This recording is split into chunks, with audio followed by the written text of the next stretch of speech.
Good morning, everybody. Okay, turn on all my little widgets. Turn on that widget too. How are you all doing this morning? So we're having a little bit of a technical issue over here. And so I'm sorry, everything's running really, really slow. So I'm not sure what's going on. I tried to update my video driver when I realized that, good morning. I assume that that's Chelsea, because it seems like a Chelsea thing to say. So we were updating my video driver, and we got a crash. So I am recovering from that crash. And something's very, very, very, very slow with my entire system. Everything's running extremely slow. So forgive me here while I try to get everything working. Sadly, we have learned a lesson. And you know what that lesson is? It's Troy! Well, it is kind of difficult to figure out, when you're just rocking on Geektank. Good morning, Troy. Good morning, Troy. Okay. So we have a lesson to be learned today. And that is when you are building things, be sure to save them. And normally this wouldn't be a problem, but I got indecisive yesterday as to how to save these folders, went to dinner and forgot totally about saving. So we didn't save it. So all that work that I did yesterday in yesterday's show, voomf, it's gone. Won't let you change to your account, man. Heavy suckage. So we get to start all over again. So we're going ahead and do that.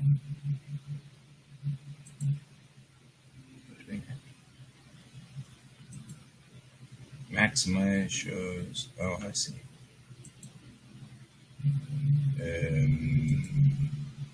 They've changed all my icons again. So I'm trying to figure out which one's which. So all my icons have changed. So there was an update over here last night, which is cool. Not a problem. Okay. So yesterday, we were working on building a language. So we were building, what I was saying, since you're joining me today, Troy, there is the language that's written in Star Wars. It's called Arabesh. And it's the language that you see written everywhere. And I thought, oh, you've got video and sound, Donald. Sadly, that's actually kind of a miracle this morning. Good morning, Donald. It's good to see you. So the language that you see in Star Wars is all over the place. They got things written everywhere. And I really like the idea and the concept of a language written everywhere that gives just the feel that there is something different going on. Also keeps us from being Western-centric. So, hang on real quick. First grade. So we Yesterday I had done this great bit of language, and gosh, I hope my child's not dying. I was doing this language. There we are.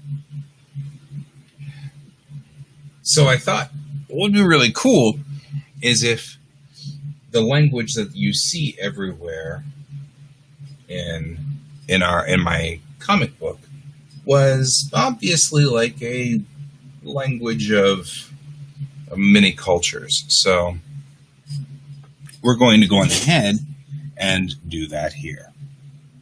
I'm going to add a new layer, vector layer.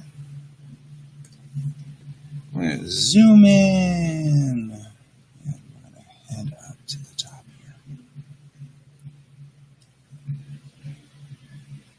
And what I'm going to do here is I'm going to presume that in the story, it makes logical sense that the culture had everybody's been, the Earth's culture has been literally decimated, or rather, I guess you could say, it was reverse decimated. Those who were saved was 1 in 10, give or take.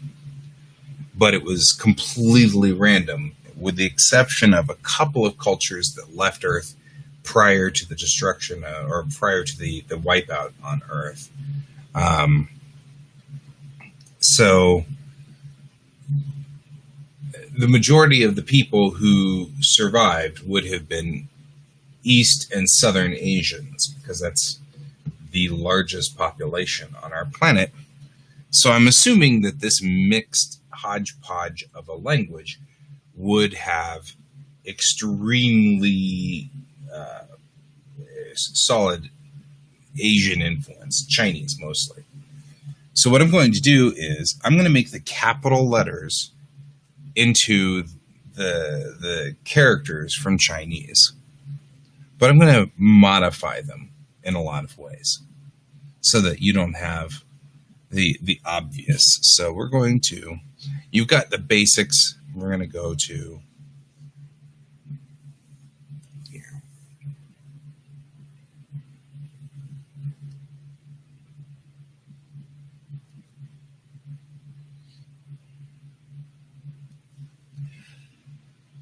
Right? So that's large. Well, I was going to do that in a different way. Let me do this smaller pen. I'm going to go like,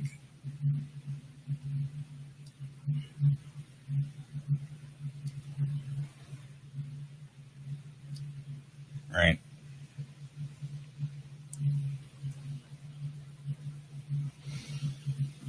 Right. And Donald had said a language with phonetics and sound symbols mixed in would be cool, since some words tone changes meaning. And you're absolutely right. In Chinese, of course, tone is everything, and a tonal change, whether you're rising up or going down, indicates a different word. So it's a very tonal language. Mandarin and Cantonese both have sort of that kind of thing going for it. So I'm going to do that to indicate small.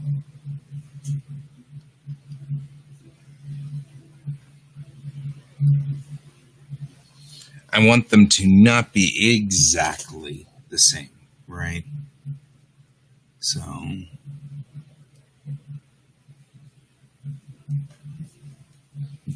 shell. I'm not feeling like these are where I wanted to be anyway. Hang on. These are close. That's not what I'm after. Let's try this again. If my music gets too loud, just give me a holler.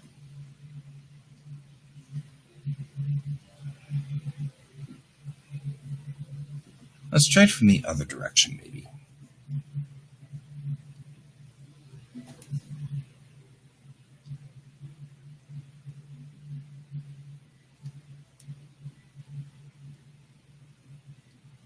right? Just one, right? Because that would indicate a white right there.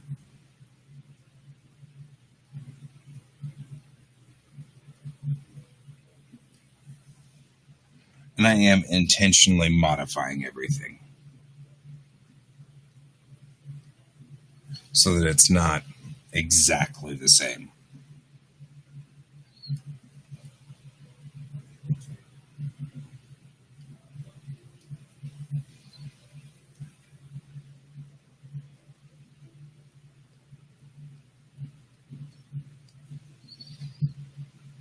It's close, but it's not quite the characters that we expect them to be.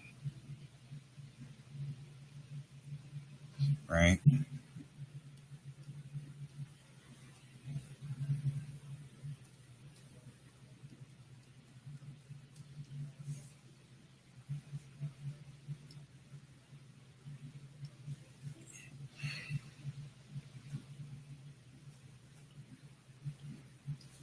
And if anybody out there speaks Chinese or Japanese, you might recognize these characters.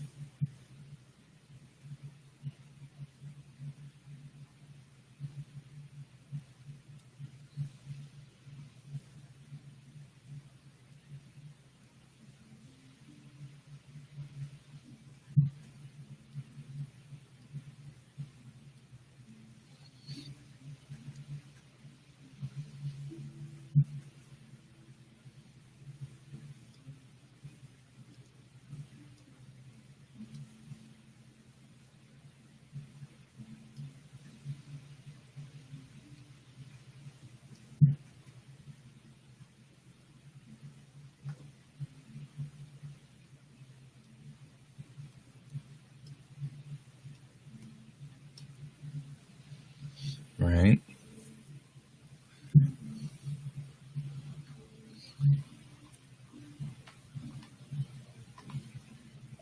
Agreed.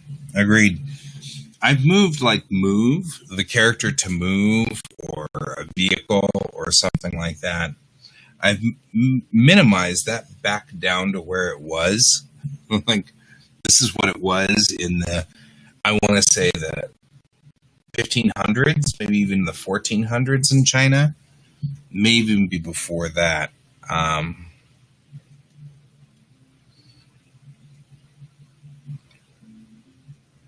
Yeah, I agree. You know what would be really interesting is triangles. There aren't triangles really for this, so I think triangles might be kind of cool.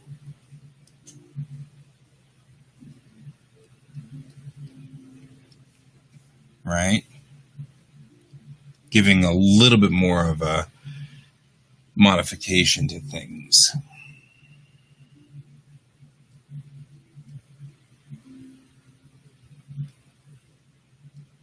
That one won't work. We don't need to have brushes anymore. So the characters don't necessarily have to.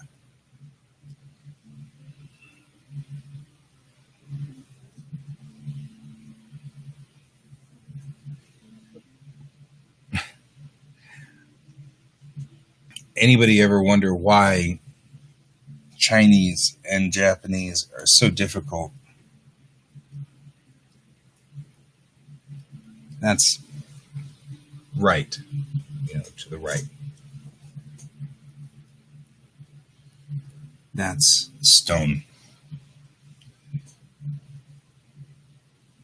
And that's why these languages are so difficult. There we go. So,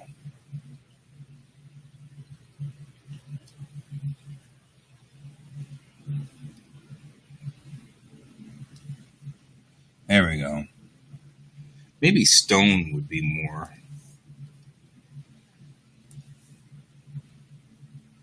Something. Oh, come on.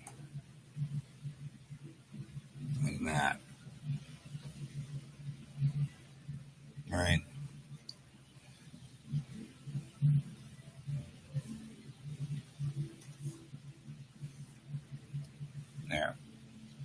So it says 2.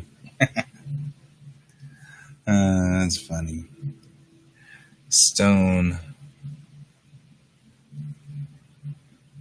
And then king can be like this.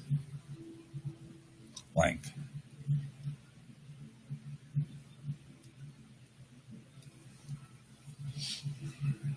Literally looking more like king as opposed to what it does now, which doesn't look anything like king and looks very, very close to gem, which really should look more like that, I believe. Gem. A gem. So you don't want to actually make people have to draw like gems and things like that. So there's that.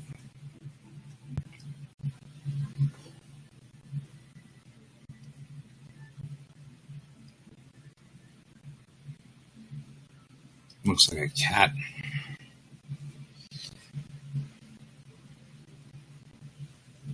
Okay, then there's water, which can look like this. And that'll work.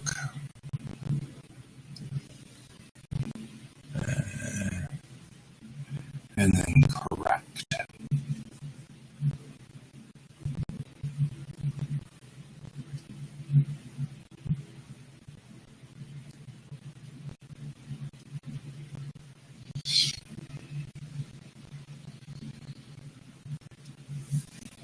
Maybe?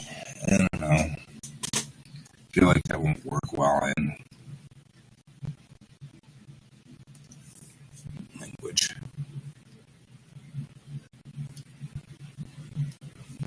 Yeah. That's correct. And forest, I feel like, is difficult. If we did this, oh, come on, this as forest, that would work. And then a town could be town could be that, which looks Korean, which makes some sense.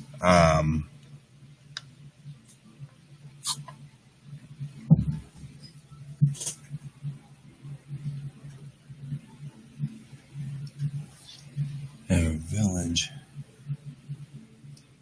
would be that. School would be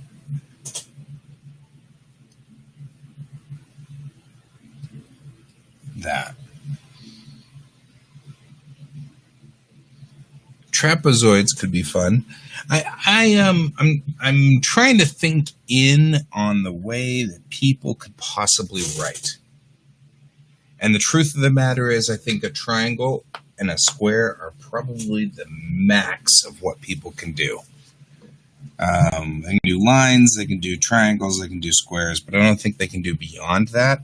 I feel like we're asking a lot of people at that point. So there's kind of a, well,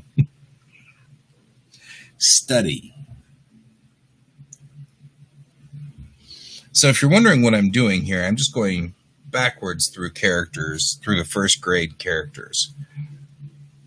Study in Chinese and Japanese is that. I'm trying to figure out how to simplify that. Maybe it's as simple as this. Right?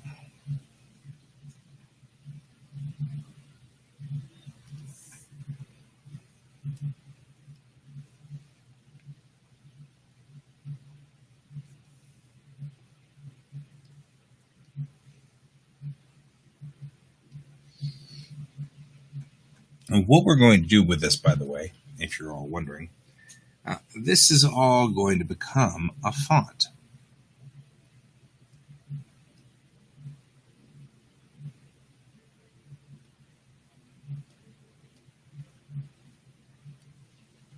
Once I'm done with this, I'm going to straighten them all up, make them all in there, and then I'm going to make a font out of this.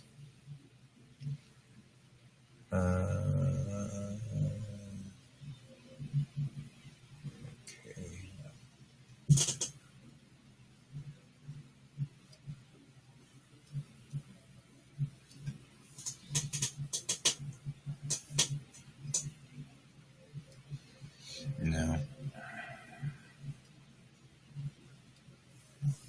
Did we do that already somewhere? No, we didn't. I don't think we did that.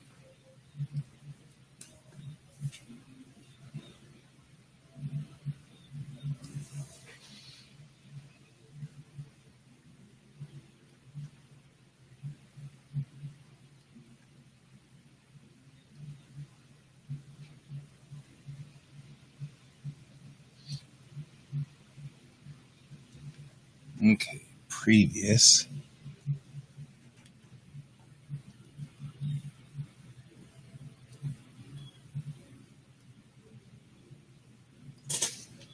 Maybe? These are the rough drafts. I'll go back and clean them up to make the prim and proper.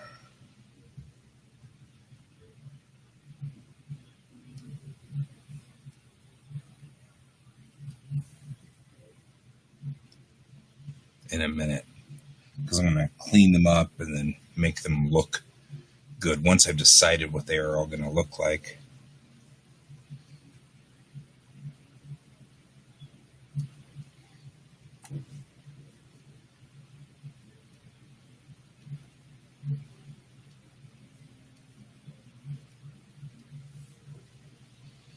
Okay. Now that I've decided this, I'm going to make them very, very light and add a new layer, vector layer. We're going to go all the way back up and try this now that I've kind of got a clue of what I want them to look like.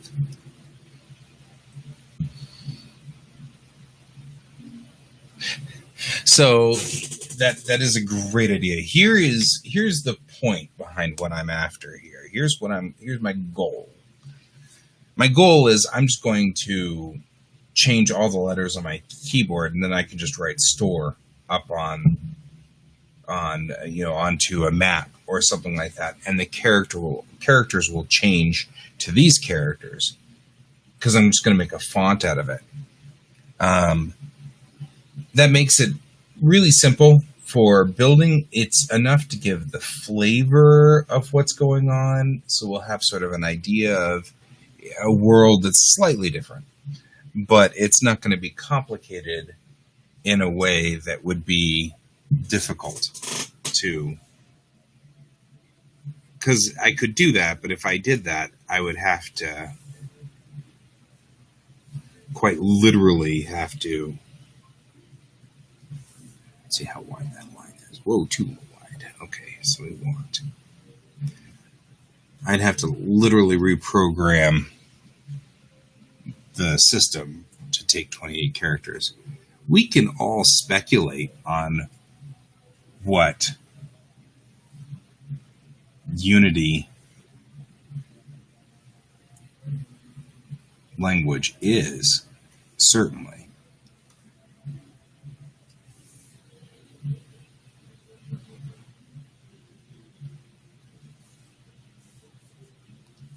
Should probably make it go all the way to the bottom of the line here and go to the top. And that actually should go above. These are like that. That's what I want. Okay.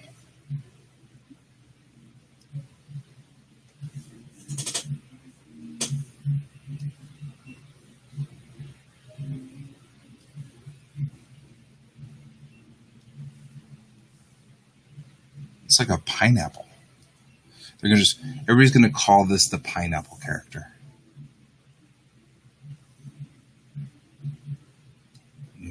Undo.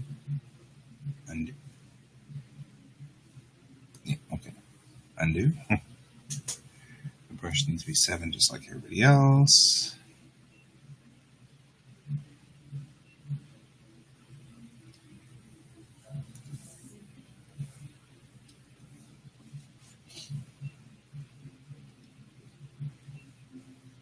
All right.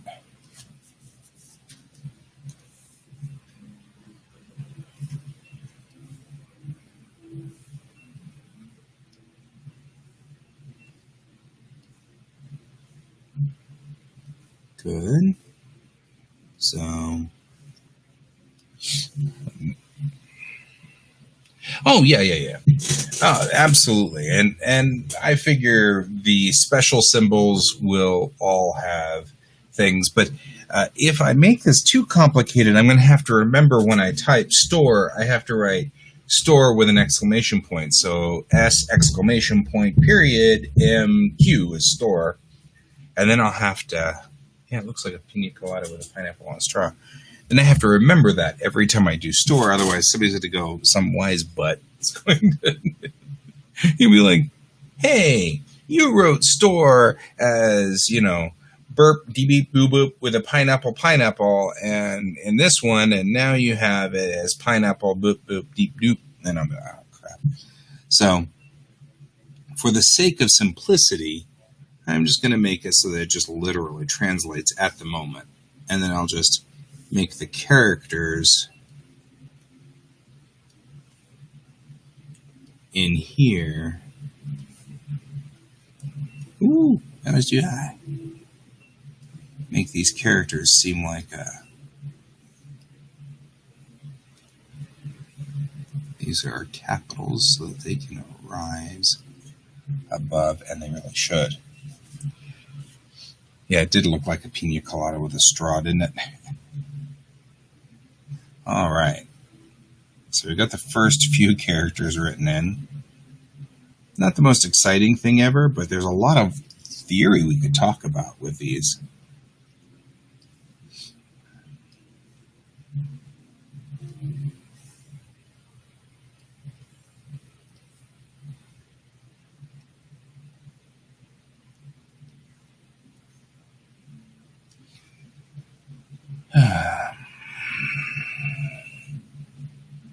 Need to remember these guys here are this font is going to be,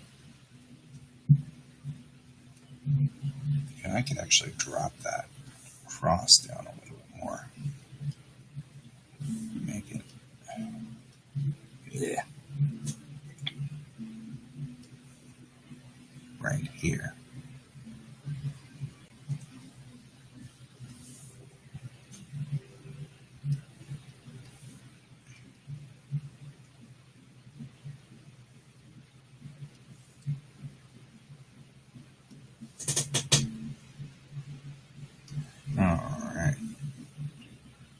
If I would remember to use this entire thing, life would be so much easier.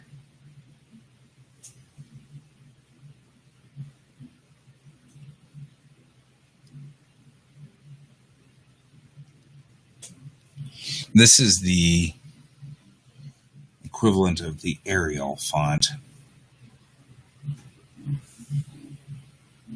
It's just basic.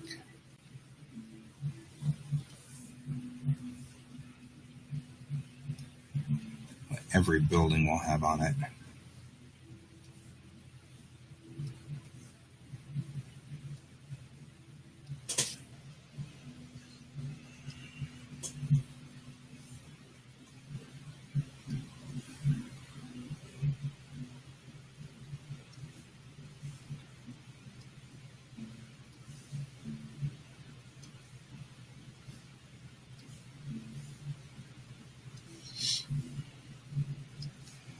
There we go.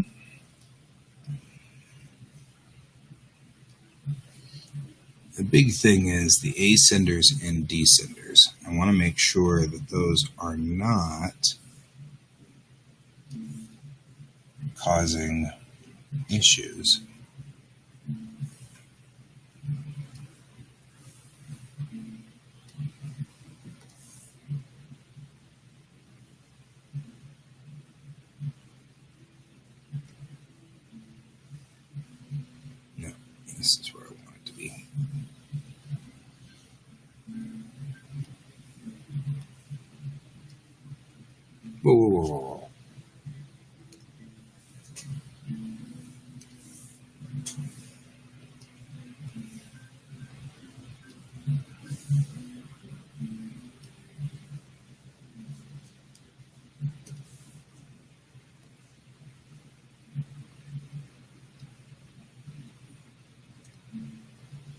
That needs to be bigger.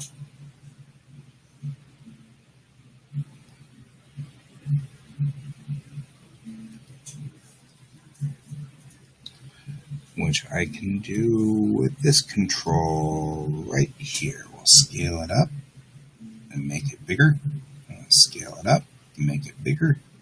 We'll scale it up and make it bigger. There we go.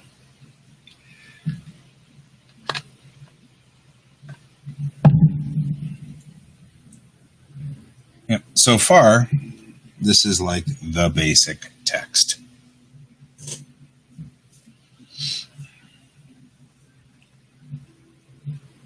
That's not looking bad. I mean, very, very basic. We'll have more. I'll make another version of this that's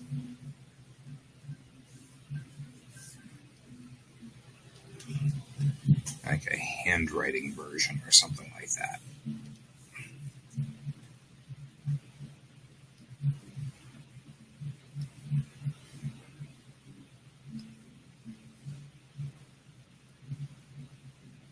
I kind of envision this one being sort of what you see on the side of buildings and things like that. It's just a prim and proper symbolization. So, yeah, I thought about that too. It looks like a butt. Looks like a butt. That's okay. It can be a butt. And we can all sit there and make inappropriate 10-year-old jokes about that forever. I think that's absolutely acceptable. Every time you see that character, you can go, it's a king's butt. Or king, queen's boobs. It could be either, I guess.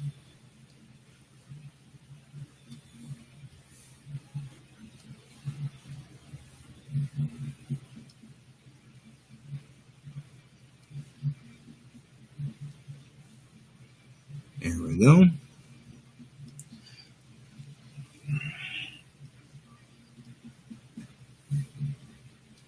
All these characters are all in the same vein.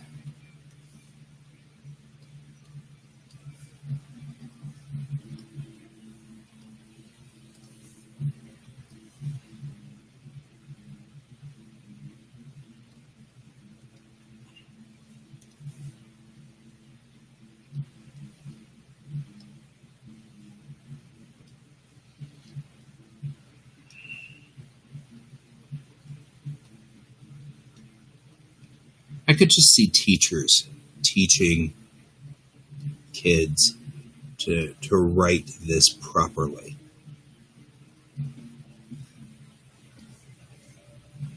No, you don't actually put those two together, Stacy. You need to actually separate them. This is not a Triforce from Link.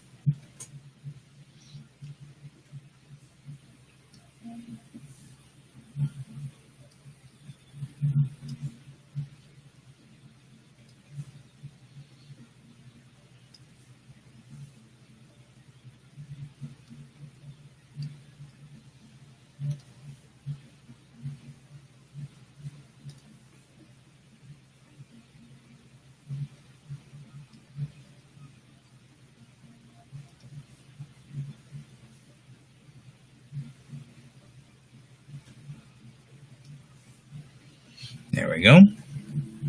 Yeah, it's a race car symbol. Oh, man, this is fun.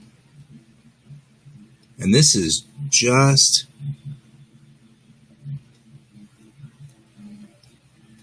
this one's an angel, apparently. Who knew? All right. We're there. Let's look at this one. I like having a slight ascender for things that have that tab. Like the tab must be above the ascender line. I think that looks cool.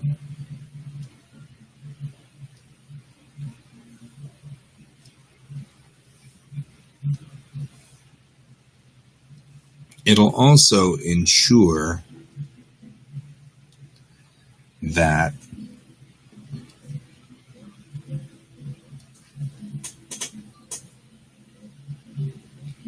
it'll ensure that there we go, let's do it. Wait, we didn't do this right. It ensures that the capital letters will stand up a little bit more. And it looks like a roadside hazard sign. It does.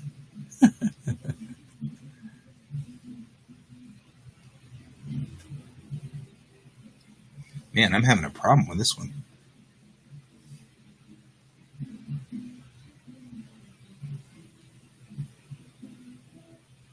There we go.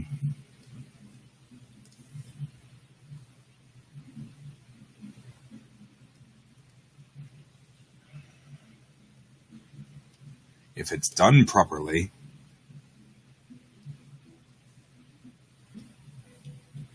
so the capital letters are going to be these, for lack of a better word, kanji, which we will use to, illustrate that it's, it'll be good, because what I can do is I can randomize a little bit with capitals and lowercase. And the capital letters will obviously be symbolization of some sort.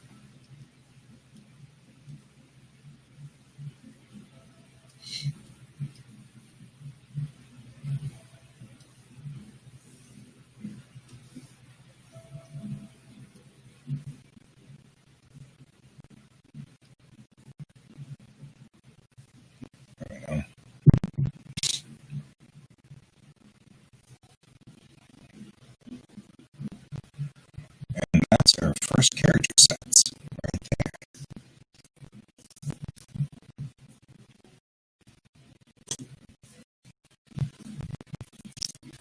I feel like in this instance, when you have special characters, first of all, we got to think of numbers. 0 has always been 0. I mean, 0 seems to be an absence of numbers from time immemorial. So we'll just let 0 be 0.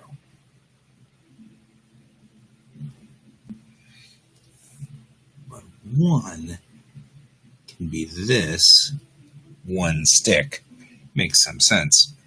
But 2 should be different. Like this.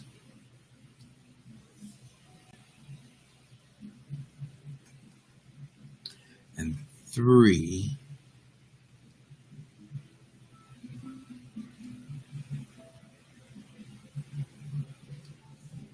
right?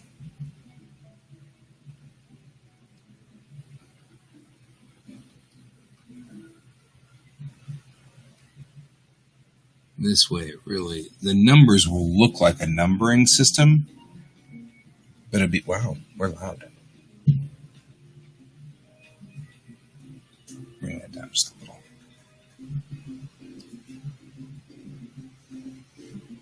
And 5.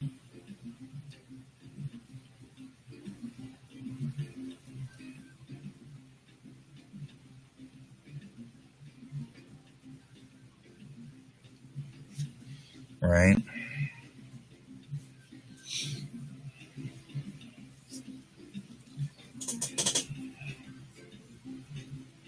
And then 6.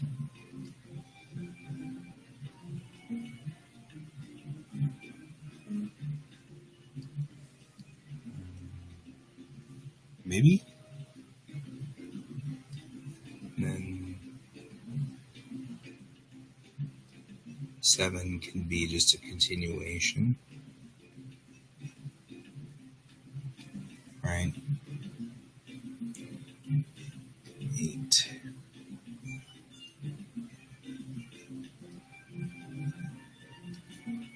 Then 9.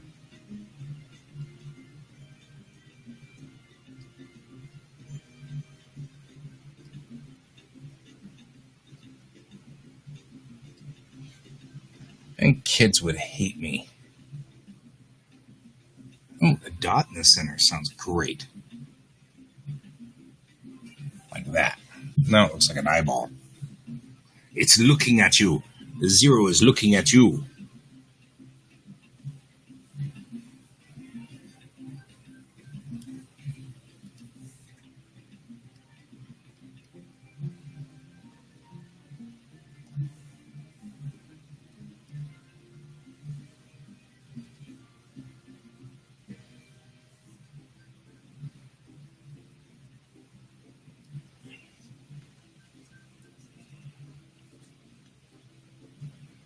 There we go.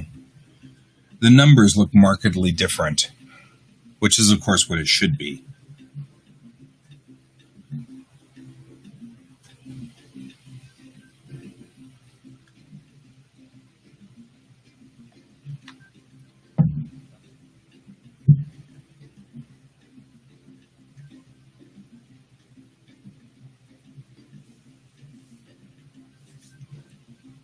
There we go. That works.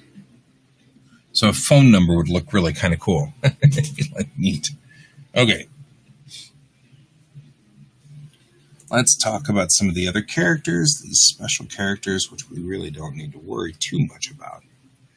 I think it'd be cool if some characters stayed the same. Like, you could tell that this was an exclamation, because it's clearly an exclamation point.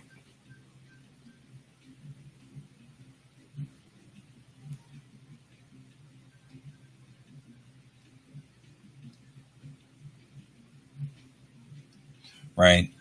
Clearly that's an exclamation point. We're good.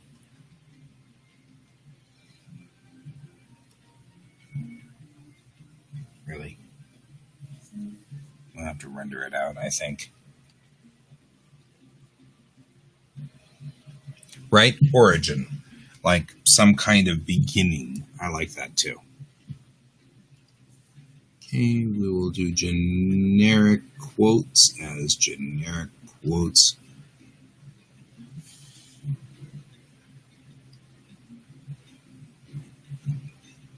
And then I don't know what we could do about the number sign. I mean, all I'm thinking here is that it might, maybe the special characters got borrowed from English.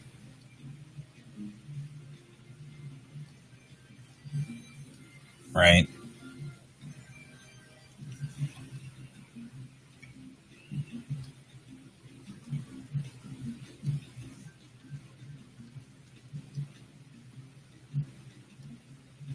Directly from Japanese.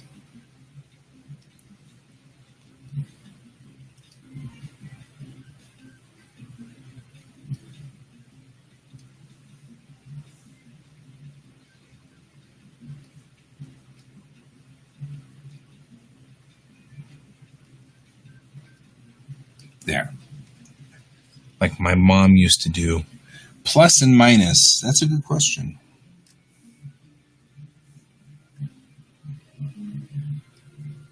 This will give interesting punctuation.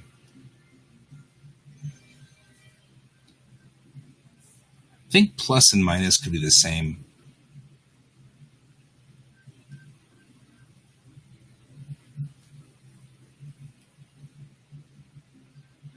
This is the one where I really want to do something different.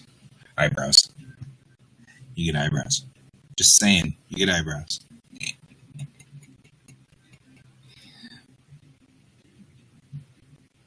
Now, these are little characters, so I want.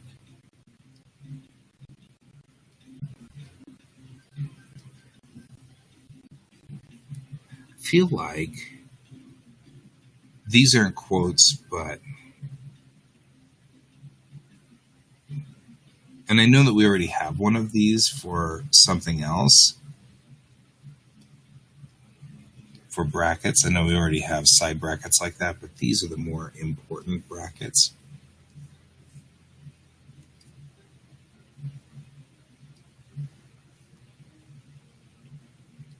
I also want to do something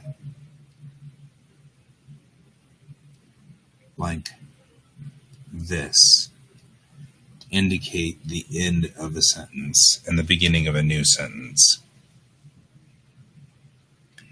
Something like that, right? When you have a period at the end of the sentence, that's great. But now, instead of just having a dot at the end of the sentence, it's going to bracket all the characters before it and then bracket the next set of characters. So we're going to have these cool little bracket starts, where everything just sort of starts with these brackets. So that on either side of each sentence, you're going to have these, like a little box to tell you that the sentence before it was in a box. That could be fun. All right. And like we said, these are the greater than and less than signs. Now, colons, I don't know.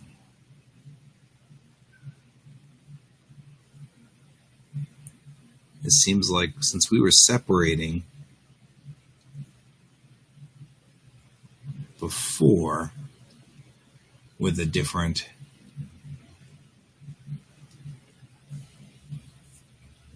these will separate as well. A short line away from the brackets. So like a distance line. I don't know. I think that could be really cool looking. But it does kind of look like numbers, doesn't it? I agree with you. It looks like numbers. You didn't say it looks like numbers, but I assumed you did. So let's do this.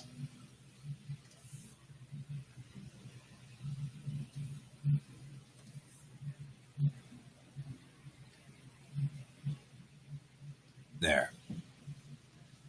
That way it doesn't look like a number.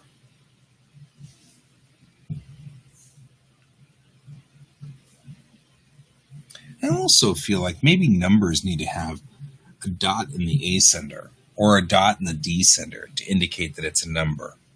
Because that'd be kind of cool if it had like this dot, which indicated that it was a number.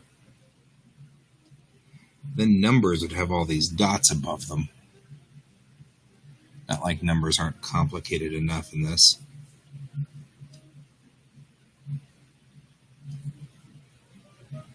But they, it's like I's. In the lowercase I. These all have these dots above them to indicate that they're all numbers. And then that way you've kind of got, every time a number shows up, they all have dots above them. My other thought is that this is the prim and proper language. So it can be a little bit more static. I'll bet you that when kids write numbers, they'd write numbers and then just put a line above it, right? So, you'd write 1, 5, 3, 2, line, and then 6, 1, 4, line, and subtract 343 line from 262 line, and you just put the line above all the numbers to indicate that they're all numbers and all in a bracket. But for signs and things like that, you're going to end up with just dots. The other reason that I'm putting exclamation points and question marks as a reasonable, logical concept and construct is because you'll read that and you at least can give a little bit of a feel when you're reading it that this was a question. Somebody was asking a question. So I'm going to do that here. We're going to put in the curves for a question mark. But I think what I want to do is go for the line. We're going to go for a curve. Right? We're going to go like this. We're going to go like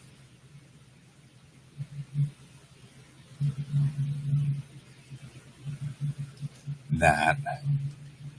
We'll go like this. where I don't get my curve unit. And then we'll go like that, and then come back around like this. And we'll just go and edit it real quick. Take the control points out of it.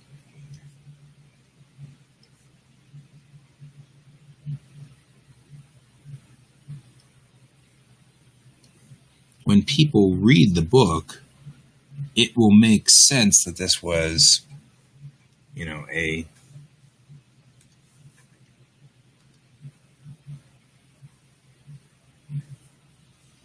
make sense that this was a question mark.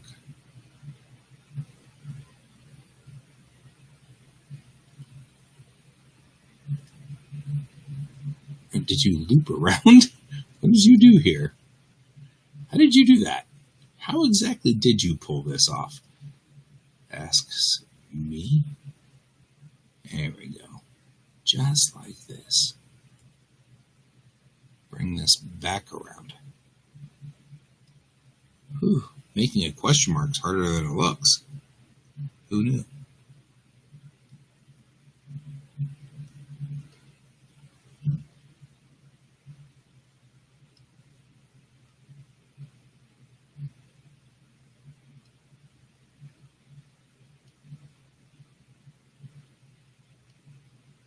What we need to do is also connect these vector lines so they're all one. Well, now we can pull this control point around. And it's added a control point. That's nice. Which we can use. Actually use this to our advantage here.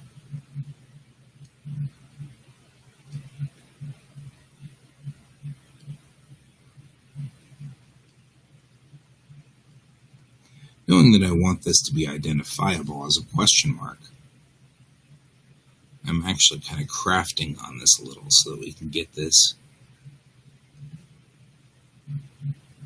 to be a reasonable question mark.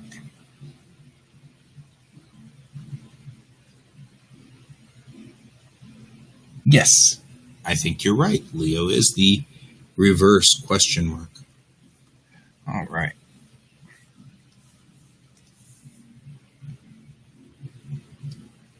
Right? Question mark. Then we will do, because it's the end of a sentence and the beginning of another sentence, we'll give it its sentence bracket. So that the next sentence will look like it's a thing.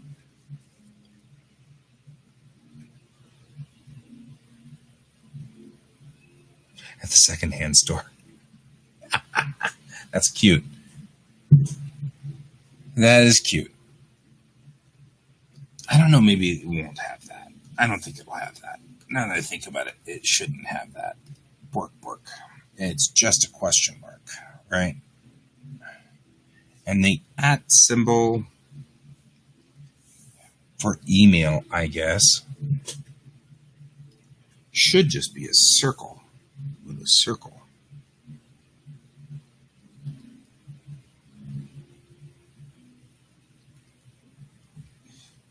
I'll put a line there. I think that's the symbol for, okay, so that's greater than, less than.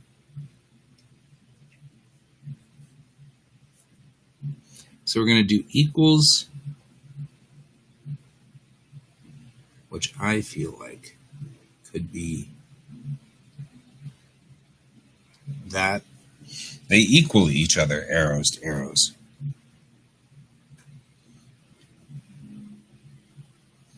And I feel like if we make these extremely tall like that, then we'll get confused. Although the truth of the matter is, I'm not going to use this much, except I guess for math books. Only thing I can think of. Right there. So then we can kill this layer. And all we have now is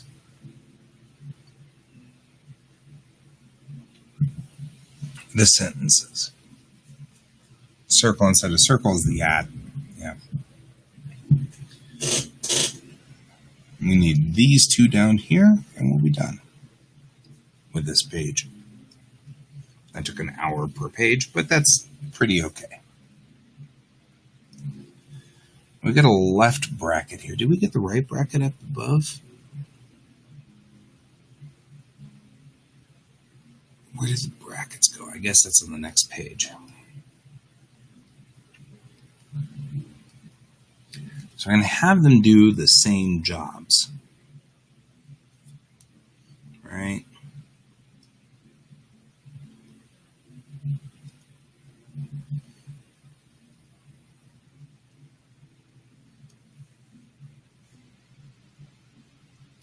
That's not complicated enough to be a problem. Yeah, we'll save it. Where did the save thing go? Okay. Here is, what do I say? This in Clip Studio. We're going to say Unibesh. I'm going to call it Unibesh for right now.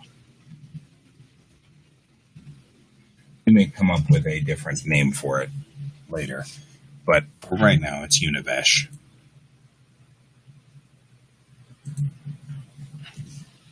And then there's page 2. Page 2 allows us these. We're going to do, this is lowercase. So the lowercase I want to be more roundish and more inclusive of a lot of the other languages.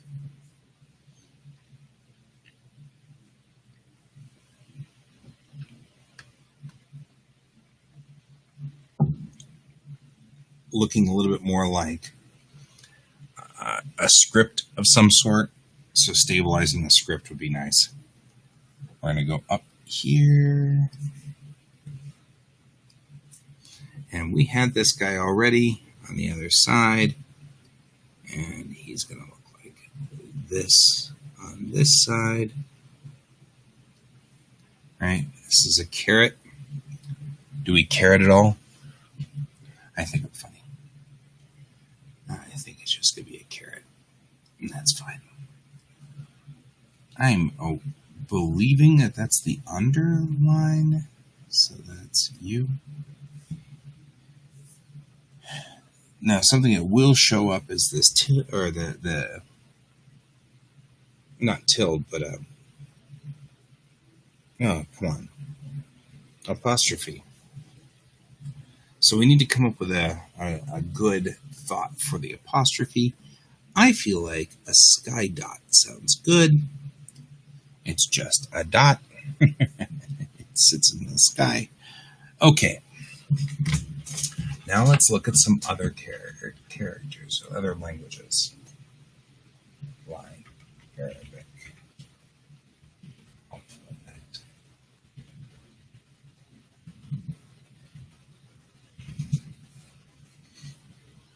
The Arabic alphabet looks more like a script.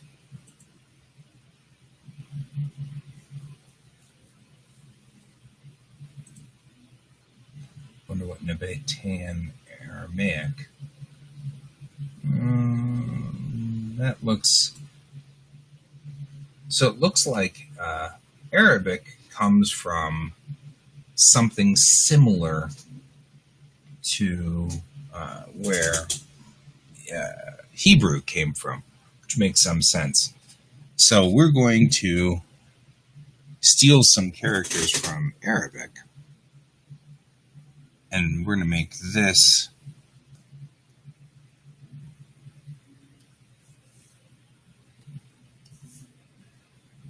I really want something that looks more like a script language for the lowercase. That way you get effectively a kanji from obviously Chinese followed by Arabic-ish, Hebrew-ish script, which would kind of trail along with dots all over it, that kind of thing. So that seems like something that would be kind of cool, right?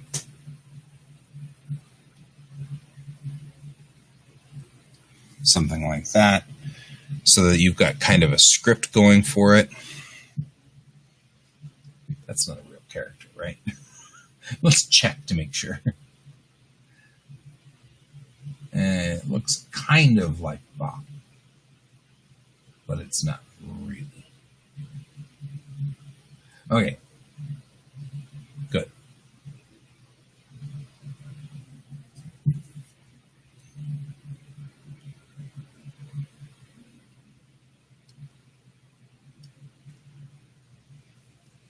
This way, the scripting language has sort of a feel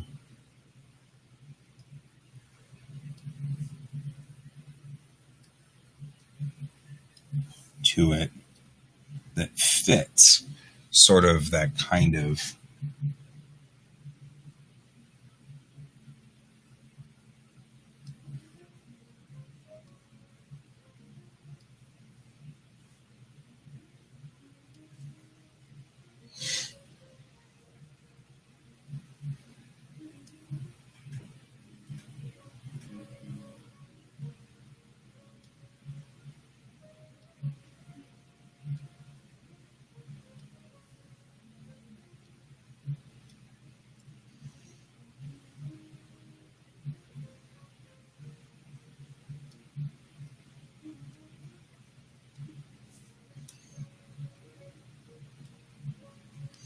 all I'm doing here is pretty randomly doing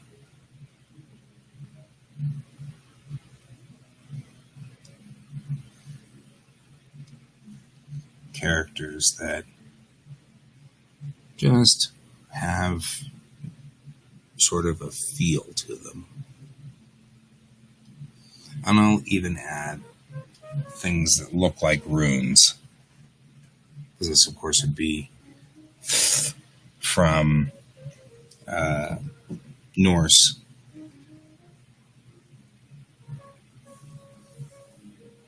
And that'll just be different.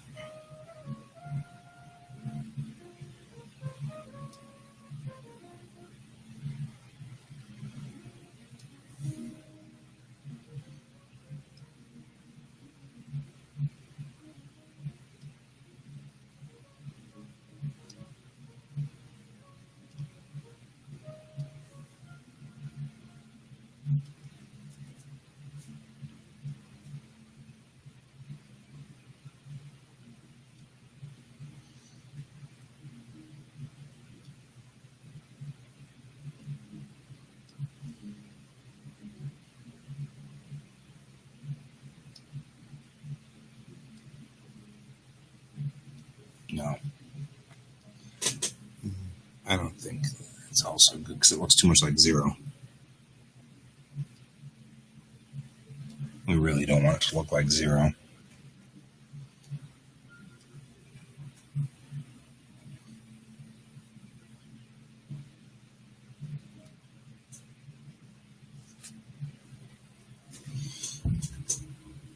There we go.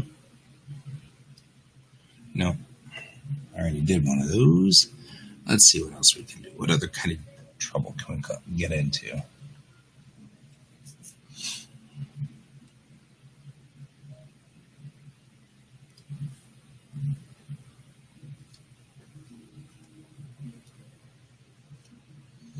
There.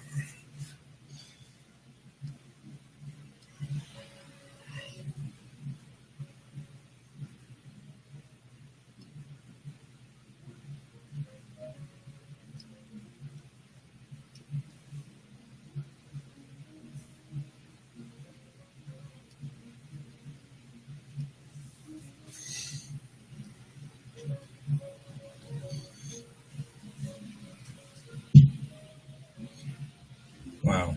I've got to tell you that Arabic is a lovely language. It's so pretty. But let's go on ahead and switch languages a little bit here. We've used Arabic. Let's try Hebrew.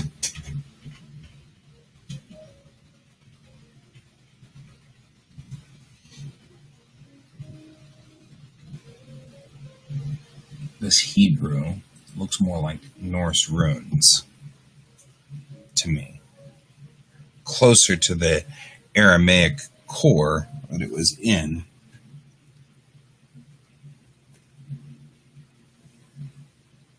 You can actually really see it in some of the more obvious characters of Hebrew.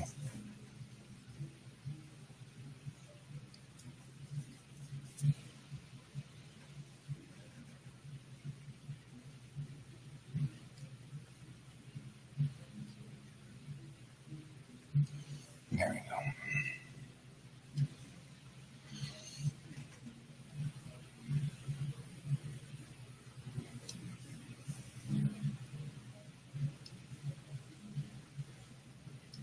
It's important little dots look good.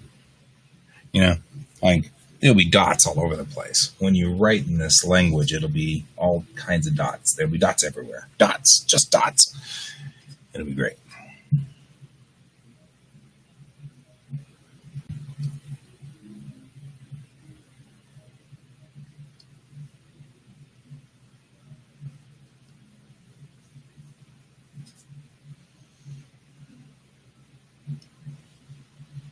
And then we will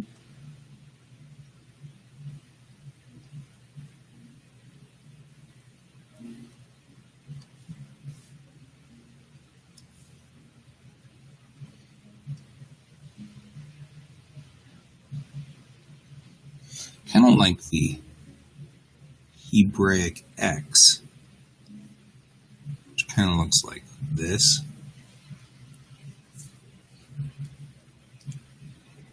I am fascinated by languages. I've always been fascinated by languages.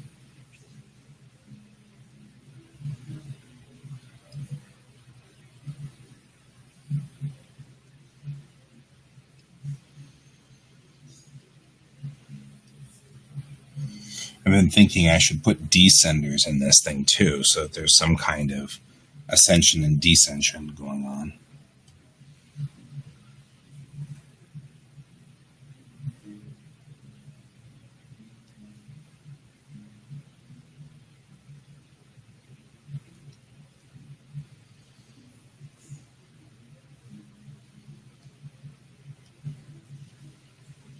And we'll have... This one could be strange because we don't see it much.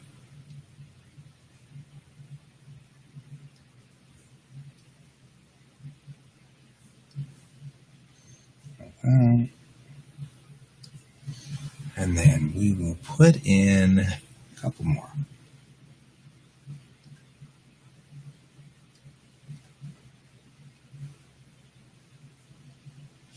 I think that'll add for some. I feel like that won't add enough. No, that doesn't fit. Oh, man. Ooh. Did I write straight on this tablet? I didn't mean to.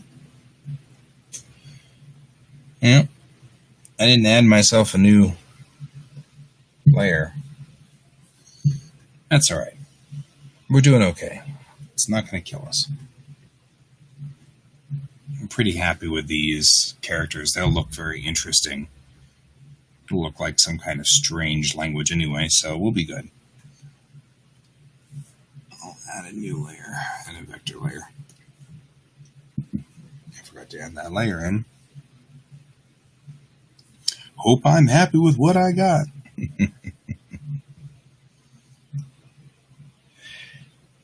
I have heard that as well, that Hebrew and Ancient Hebrew are completely different languages when they are translated, and I find that fascinating.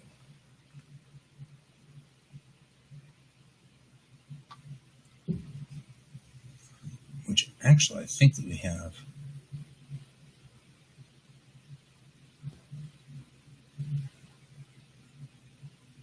Yeah, I feel like... I also feel like it's interesting. The character Shin in Hebrew is very similar to the most, which I feel like is the most attractive character of all the characters in there, is very close to the character Sin in Arabic, which I also feel like is the most attractive character. So there's nothing but like an artist eye going here on this one, but the two characters seem like they're very close to one another, which I find fascinating.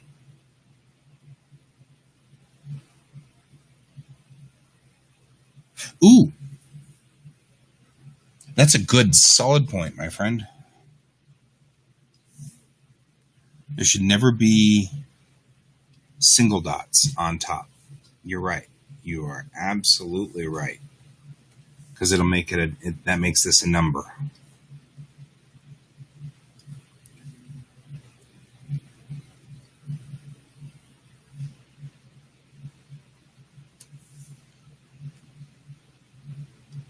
It can be double dots, but it can't be single. You're right. You are right. These guys are fine. I think I could just put the dots below them. I'll put the dots below.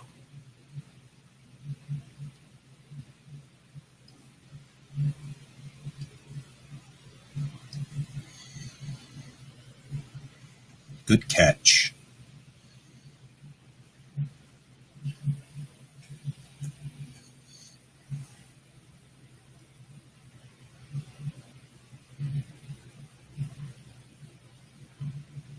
There we go.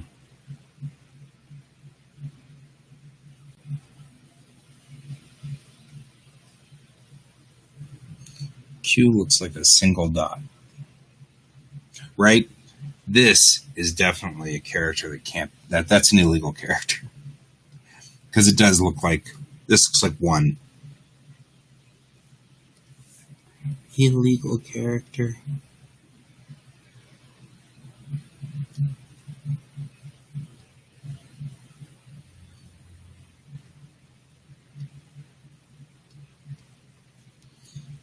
Call this one a different character. Because it can still be like snake-like. Like a reversed S. There. And I'm not liking as much. I feel like the script. No, you're good, man. That's actually exactly what I'm worried about. I'm glad you caught that. There we go. Perfect. There we go.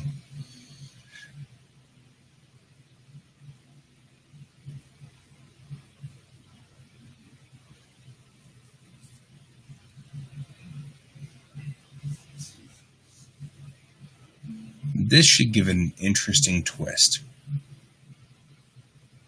In theory. We'll have to see. So I figure we'll save as. We'll save this as not a PNG. That's Clip Studio format. Two. Right. And then we can bring in, and that's actually what I will do, is open the template again. Open, take all, and copy. Put it here. And then this way we can just make it like that, and then actually do this correctly by putting this layer on top. And that works. We're going to want to do that anyway, so that we can clean the characters up and not be indecisive. So we want to, like, I'm indecisive about these. They're going to look like the capitals. So I don't want them to be as, I want them to be more sinuous. So we're going to take the pin and we're going to come around like this. And that's what it should be. I'm going to take the pin come around like this. There we go. That way it's not quite as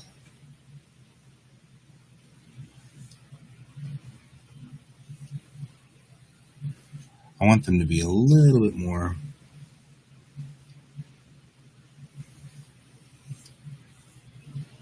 sinuous.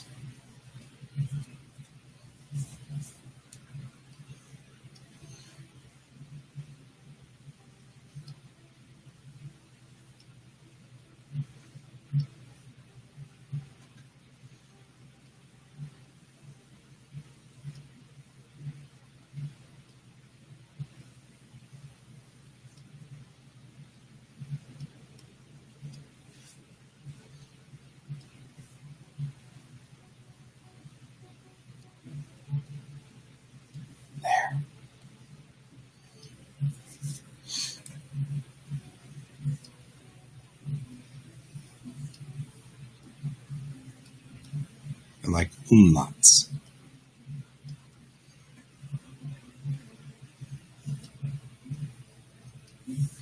I'm sure you get really used to writing all these things after a fashion. Like this guy.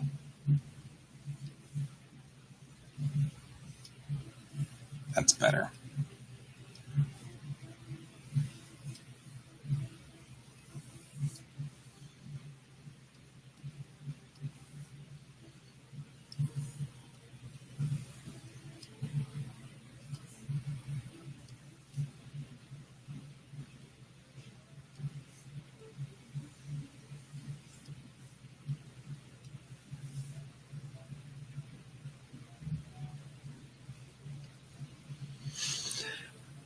I do. I think Egyptian hieroglyphs had a major influence on Arabic and Hebrew.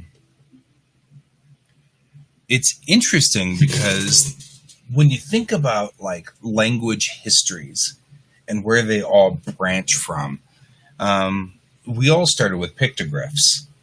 You know, that was the first language that was ever written was pictographs. So we just don't know what they mean necessarily, although I guess it probably just really literally means dude throwing spear at buffalo. So probably straight up. But the hieroglyphs had their own spoken language when you read the hieroglyphs out. And I think that had a major influence on all of these things. I think every language started to started to come from one of these in one way or another. So I really think that, I mean, especially when you think about the way Chinese influenced the way Japanese was, because there are three written languages in Japanese. The phonetic languages, hiragana and katakana, they're just the original kanji, just about 400 years prior, or 400 years older. There were two waves of influence from China into Japanese writing systems. And the first wave gave them their phonetic writing. The second wave, they took the literal hieroglyphs or the pictoglyphs of Chinese. So you've got both working in Japanese now. I find that to be very interesting.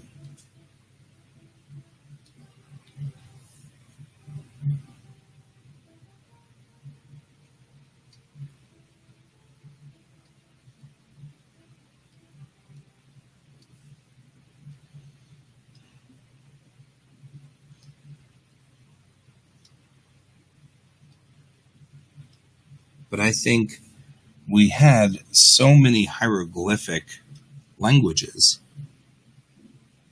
and then we had the weird Phoenician alphabets, which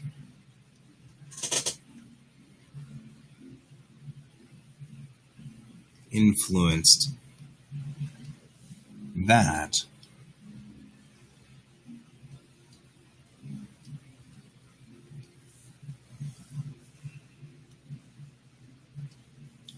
There we go. I feel like we've come a long way in language writing here.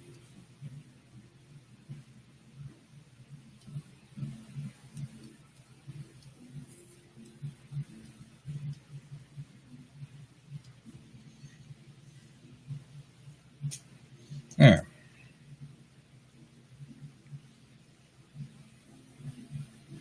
That definitely is going to look interesting and wild when it's done.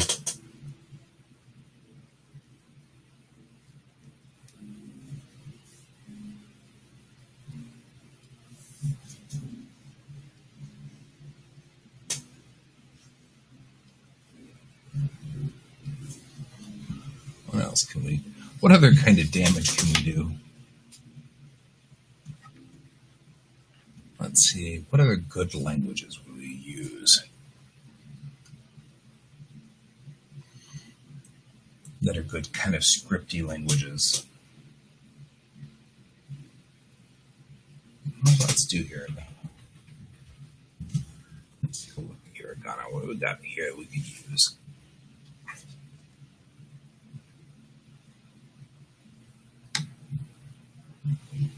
Hey, Brent, welcome to the show.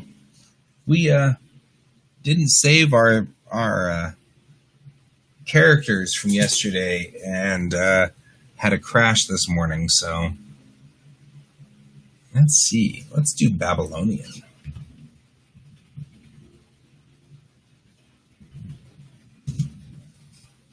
Let's check out the Babylonian alphabet.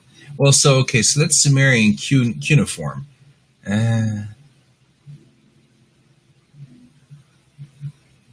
Man, though, what a gorgeous language to see in cuneiform. Yeah, I know. But that's, you know what? Sometimes I feel like a second pass on the same thing is better. In this instance, we've got more of a defined culture between the two uppercase and lowercase characters. Viking runes. So we're going to have to scriptify those. So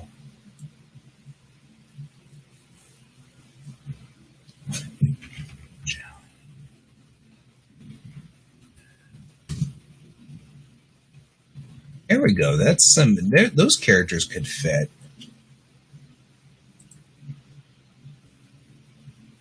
Because these are Neo-Aramaic.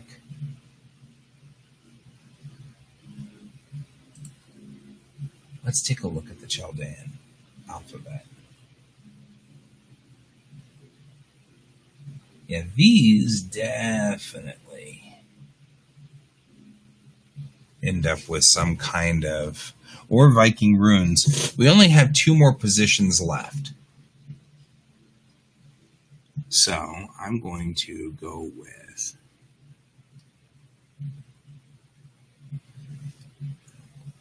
which definitely is one that we could do like that. And then I've seen this rounded character a couple of times like that. So we'll do that. And that should give us a full set of characters there. So here's what we've got for the first page. Brent. And these characters are... Oh, I'd love to learn runes too. These characters are very much derived from the Japanese and Chinese alphabets to make them look very distinct and different. So when you use a capital letter on the keyboard, it's going to put out a very distinctly different character.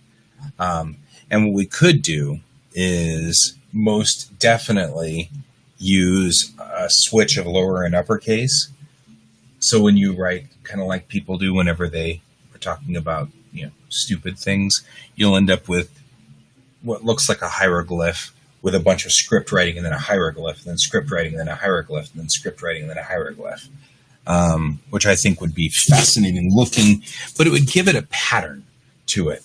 There would be definitely an obvious pattern to this character, to the language. We don't need that. We do need... Okay, so I'm calling this Unibesh for right now, but we'll call it something else later. And then we'll go in here real quick, get these straight lines in so that they're on this layer.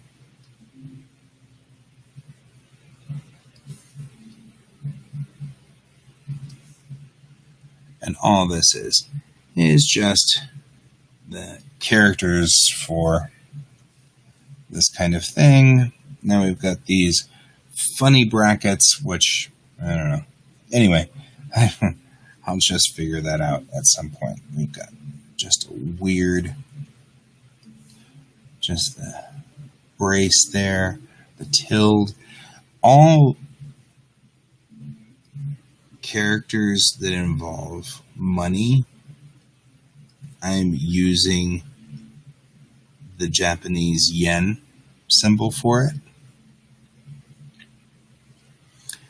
including the yen symbol, which should use the Japanese yen symbol, in my opinion.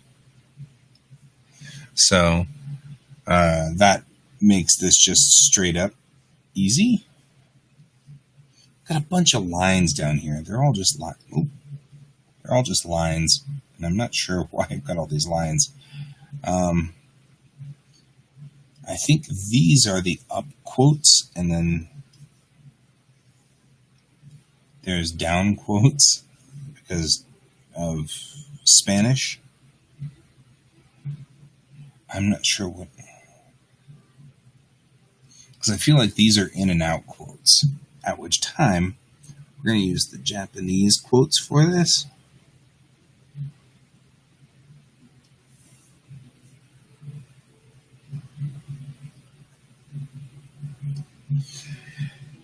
Giving influence for the Japanese.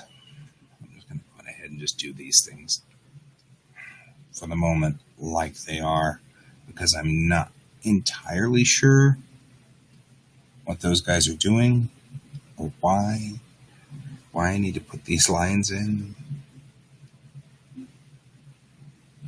But I'm not thinking these are ones that we need to worry that much about. What I am worried about is that a period? Because if so, then we need to give the same bracket effect that we had on the other page.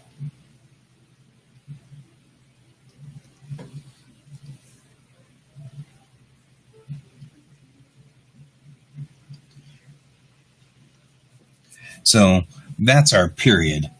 If this is indeed a period, then that's our period. Then we have ellipses, which I'm almost tempted to leave blank because my wife is always on my case for my ellipses.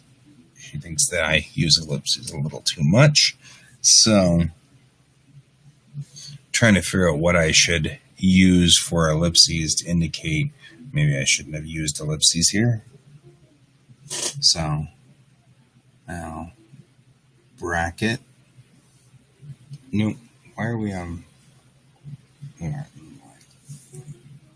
do a bracket. And then a long pause. There.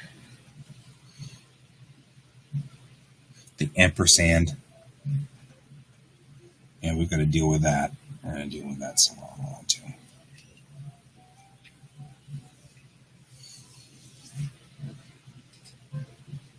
And this is a connector.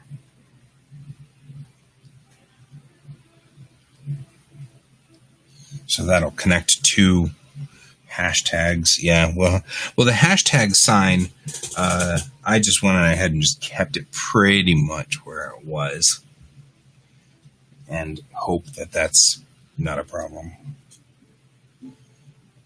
Again, we'll just do this so that I can just get those out of the way. Like, I've got a bunch of lines here. I'm not sure what to think about these lines. They're going to very rarely, if ever, show up in your... But, I mean, I always would feel bad if they didn't... If they weren't in here. These guys. I feel like these guys could be a curve.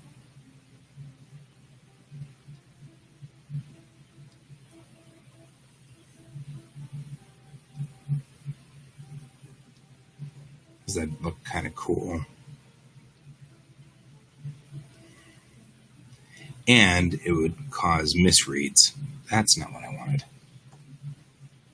Right? Because you'd be like, I know what that means. It doesn't mean that. So we'll go for that. We need to figure this out.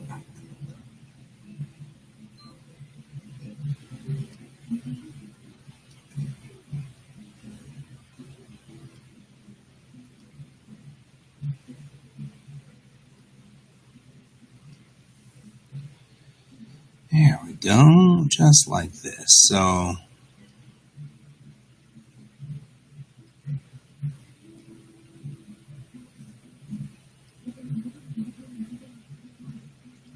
you'll have 2, you'll have 3, anything you want. I'll just do this for the tilde.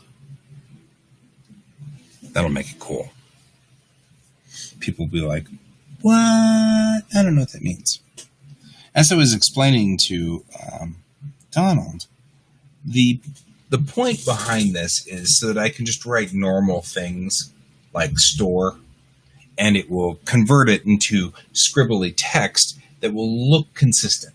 So every time I put store on a building, it'll always say store. It's just it'll say it in squiggly text so that when you look at the oh, see you later. Bye, Donald. See you tomorrow. And don't forget to save. Saving now. Saving.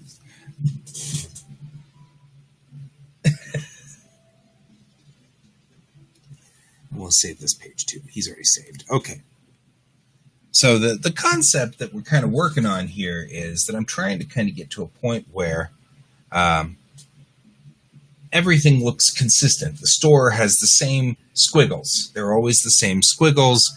And you'll get to the point where you'll naturally feel like that's a store because you've seen that same set of squiggles many times. If you see danger written out 100 times or variable gravity area, it'll all make sense. You'll be like, oh, yeah, this is a variable gravity area. Totally makes sense. Have to worry about that now. Don't. And you'll feel the characters will make some sense.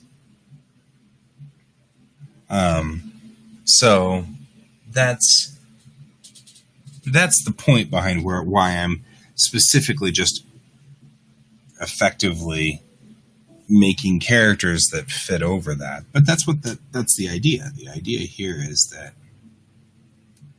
there we go.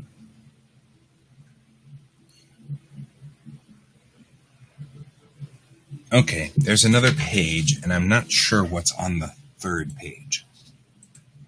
But let's look. I'm guessing we only have a few things left. Just these 5. Okay.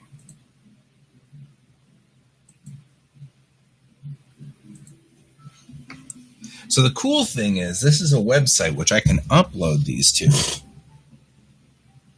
And it will make a font out of it. So we'll call this here. These look like specific hashes, like specific points. I feel like I could do something like this.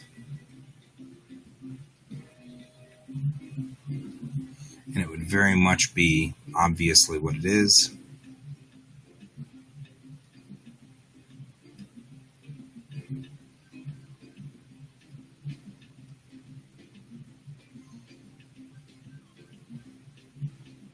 There.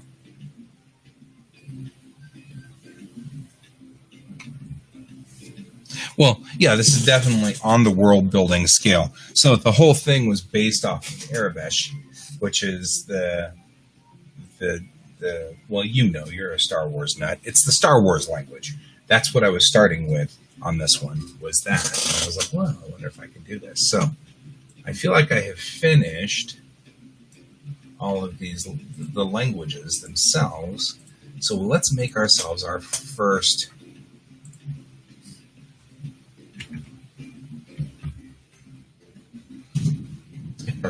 language. Okay. So let's save as a Clip Studio. We'll call it Unibesh 3. Now, let's save as. When I upload these, my fonts, upload template. Okay, so we will upload them. I can save them as a JPEG, which is good. We'll save this one as a JPEG. We'll save this one as a JPEG. All right. So now we've got this site, which is what we're going to work on. We're going to upload a template. We're going to choose a file. Where is it choosing the file from? Not, in fact, the language area. Doesn't surprise me. Starts in my desktop. Wouldn't want to start anywhere else, I guess. We'll head into Bellatrix Rising and into Languages, Unispeak, and we're just going to take this open,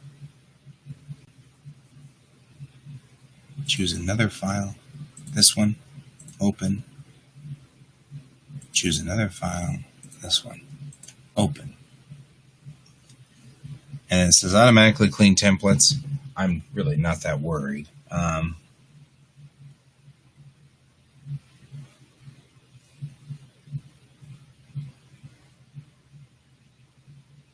Death in the Nile. Okay, let's see what it does.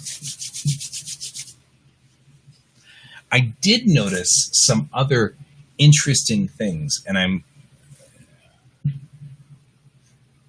looks like them right there. Look at that.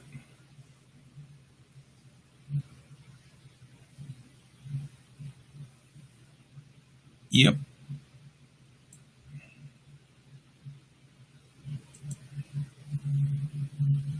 So we're going to add the characters to the font, I guess? You? No. I do? No. Oh, look at that. Look at that font. That looks beautiful.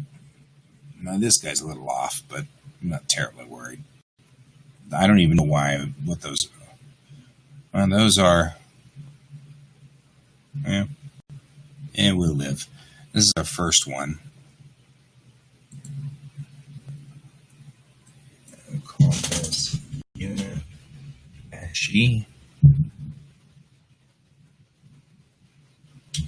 Base.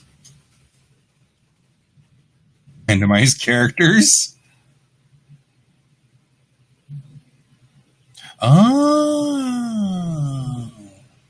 Built. I'm assuming I'm about to get a character in here. So let's go back to Bellatrix Rising, Languages. Oh, that looks so kick butt. Look at that.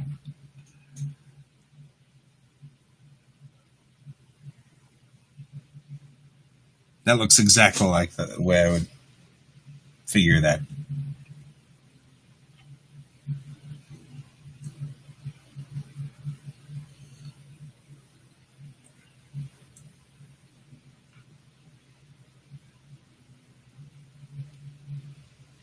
Oh, I like this a lot. Tamarindish. Right? Tamarindish might not be bad. Kind of like that. Okay. So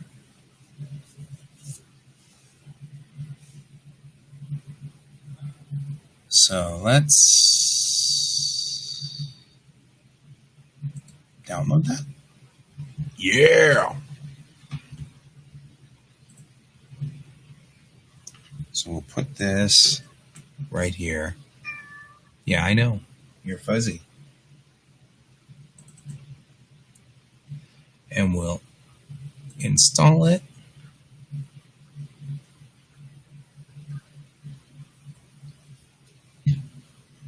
Now it's installed.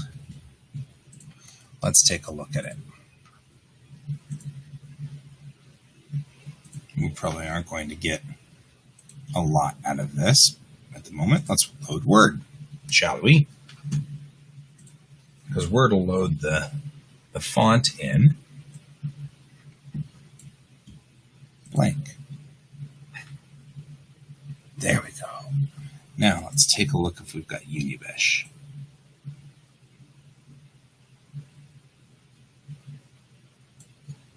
That's it right there.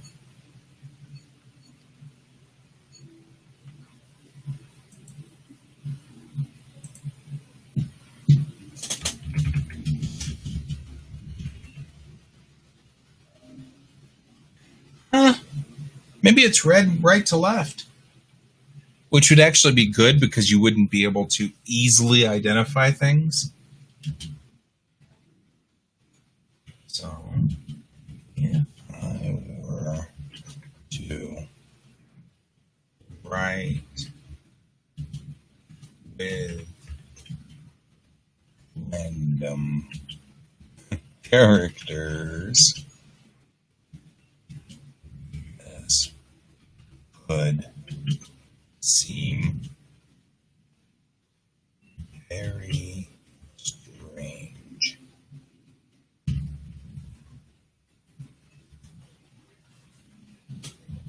A new thought.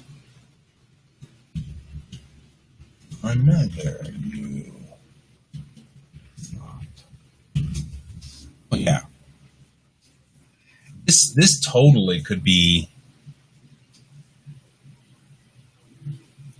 In fact, I think if you were to say that it was read right to left, that would make some sense in a lot of ways, because then it would borrow from the Arabic that it obviously looks like it's somewhat related to. But more importantly, when we do, I like the fact that this is misspelled.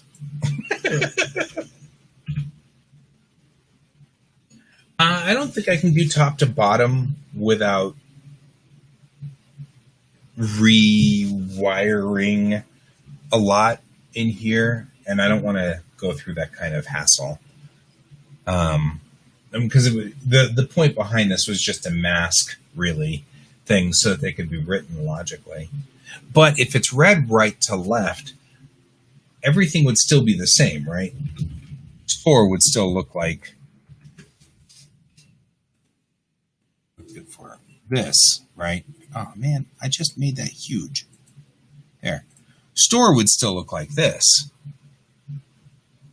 But with a period marker on there, it would say store, period, and grammatically it would be correct for us whenever I write store.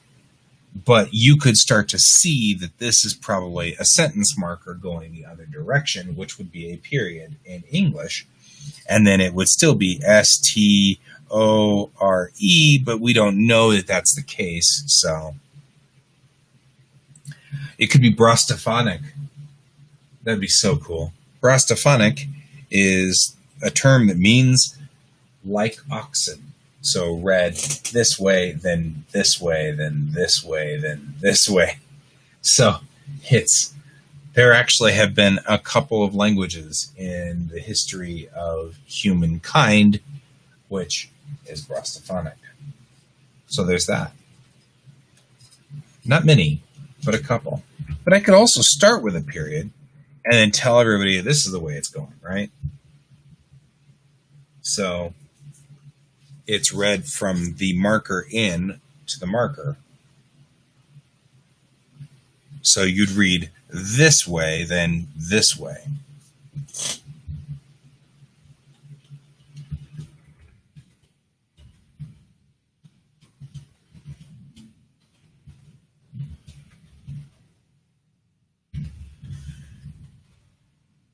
That's kind of cool.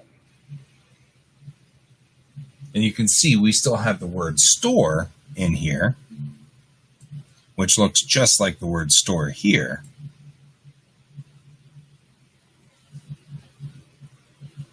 That's kind of cool. And that was sort of the point, was that now I can write store in Unibesh or Unibeshi or whatever we want to call this. I think I want to fix the kerning, which I think I can do there. So we'll have to make a modified version of it,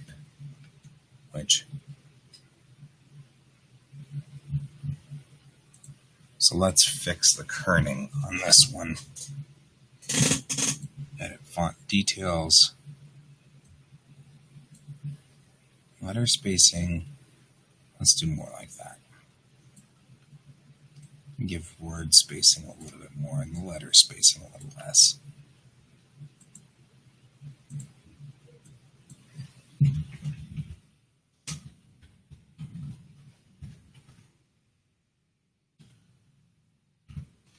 Beshi. Let's see what it looks like.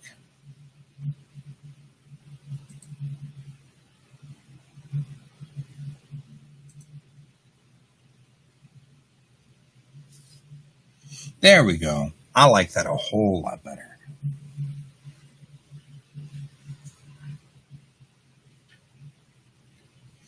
Right, because that looks more like a language-esque thing. You like Temeish? Temeshi? It wouldn't, I think you're right. It wouldn't be Unity because this language would have to predate the Unity, right?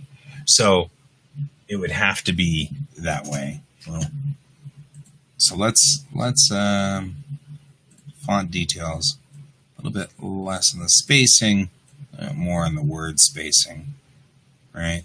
It's in the metadata. Regular. Oh, hey.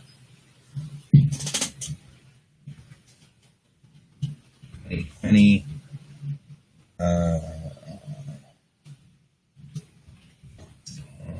no, let's just do yes. There we go.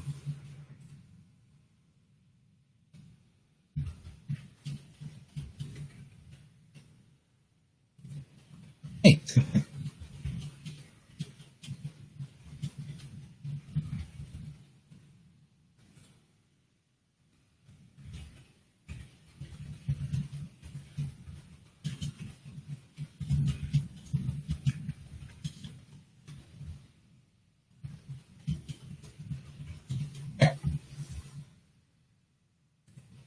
Should we do this like Creative Commons save? Okay. Kind of wish I could see this without having to build it. Let's call it Hammerbeshi. There we go, Tamerbeshi. And then I agree with you. All right. Yeah, see, that looks good. Not quite as squiggly, and the spacing is good, and it's a little bit. So,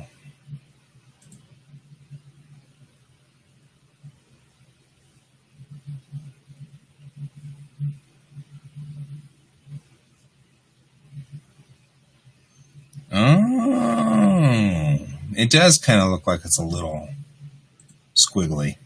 Let's. Oh, wait. Edit font details.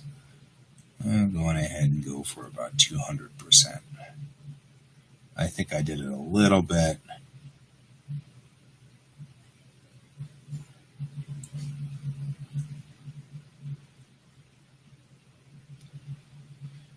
I don't think I was aware of how it loads in.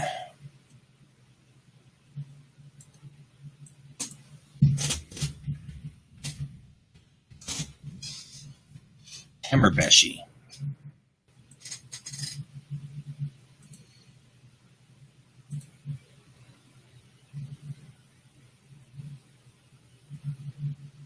Well, now it looks all. I don't know. This one looks a little too crowded.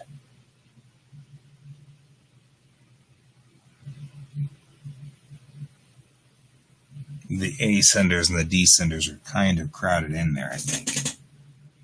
I feel like. So maybe 150 point or 150 times. Let's do that times 150 size. There we go.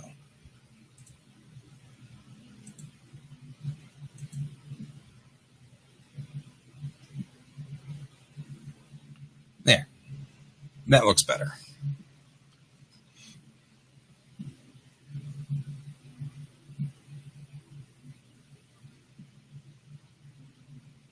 Yeah, that looks a lot better.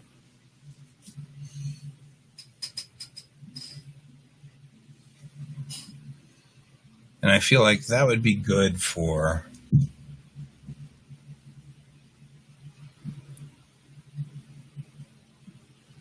we'll call this one Hammerbeshi Regular.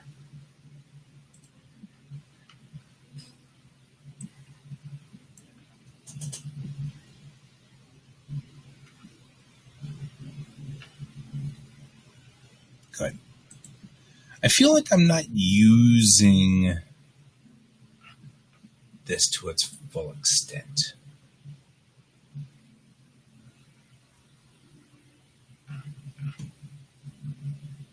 Okay, well,